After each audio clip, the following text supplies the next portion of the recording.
Now that the pleasantries are out of the way, let's review the rules of investing used by the big dogs. First rule of investing is, you do not talk about investing.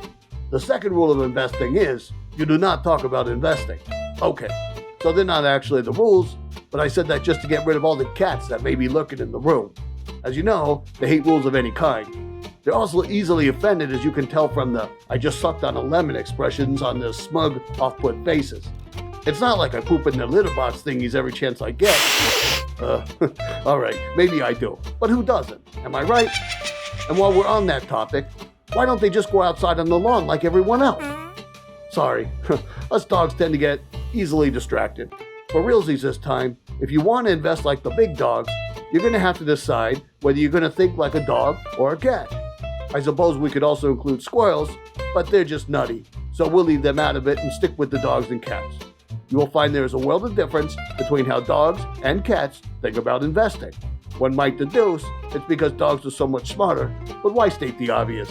Woof. Before you go, don't forget to hit that subscribe button and maybe even like this video if you're so inclined. Who's a good human? You are. Woof.